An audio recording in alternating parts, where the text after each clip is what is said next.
لہذا یہ جو غدیر خم کا خطبہ ہے آپ صلی اللہ علیہ وسلم نے خم نامی گاؤں میں کیوں دیا، اس کی ایک ٹیکنیکل ریزن ہے۔ حجۃ الوداع پہ بھی آپ یہ بات کر سکتے تھے، آپ نے خم نامی گاؤں میں اس لیے خطبہ دیا کہ اس موقع کے اوپر سب لوگ جا چکے تھے سوائے اہل شام کے اور اہل مدینہ کے۔ پھر آپ صلی اللہ علیہ وسلم نے صحابہ کرام سے مخاطب ہو کر کہا غدیر خم پر، اے میرے صاحب اس آیت کی روشنی میں کیا تم گواہی دیتے ہو کہ اللہ تمہارا رب ہے؟ سب نے کہا بلا یا رسول اللہ، کیوں نہیں یا رسول اللہ صلی اللہ علیہ وسلم۔ پھر آپ صلی اللہ علیہ وسلم نے فرمایا کہ کیا تم اللہ اور اس کے رسول کو سب سے بڑھ کر محبوب رکھتے ہو اس آیت کے تحت؟ سب نے کہا یا رسول اللہ کیوں نہیں۔ پھر آپ صلی اللہ علیہ وسلم نے مولا علی کا ہاتھ پکڑا وہاں پر غدیر خم پہ اور یوں صحابہ کے درمیان بلند کیا۔ پھر آپ نے کہا من کنت مولاہ فہذا علی مولاہ، پھر جو مجھے دلی محبوب رکھتا ہے وہ علی کو بھی دلی محبوب رکھے، جس کا مولا میں اس کا مولا علی۔ اور پھر اسی حالت میں آپ نے فرمایا اے اللہ اس سے محبت رکھ جو علی سے محبت رکھے، اس سے بغض رکھ جو علی سے بغض رکھے۔ اور دیکھیں اس کے بعد کیا ہو سکتا ہے، من کنت مولاہ فہذا علی مولاہ، بات ہی کچھ نہیں رہ جاتی۔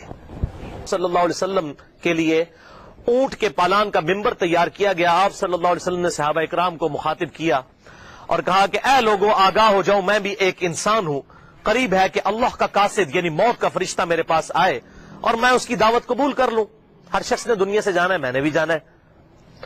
میں اپنے بعد تم میں دو بھاری چیزیں چھوڑ کر جا رہا ہوں، ان میں سے پہلی چیز اللہ کی کتاب ہے، اس میں ہدایت ہے، اس میں نور ہے۔ تم اللہ کی کتاب کو پکڑو، اپنا تعلق اس کتاب کے ساتھ مضبوط کرو۔ اللہ کی کتاب اللہ کی رسی ہے، جو اسے پکڑے گا ہدایت پر ہوگا، جو اسے چھوڑ دے گا گمراہ ہو جائے گا۔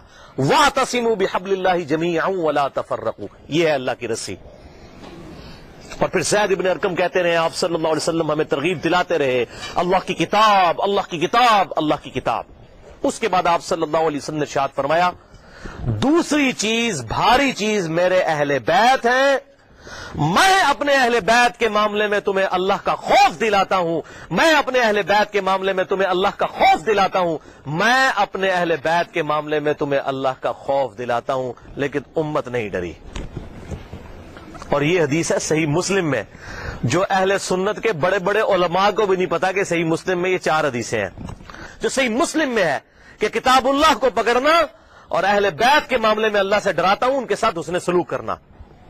لیکن امت نے اہل بیت کا وہ حشر کیا کہ کسی نبی کی امت نے اپنے نبی کے ماننے والوں کے ساتھ یہ نہیں کیا، کافروں نے ضرور کیا، لیکن یہ ایک یونیک مثال ہے کہ مسلمانوں نے جو نمازوں میں اللہم صلی علی محمد وعلی آل محمد پڑھتے رہے اور آل محمد ذبح کر دی، تو درود شریف کس منہ سے پڑھتے ہیں؟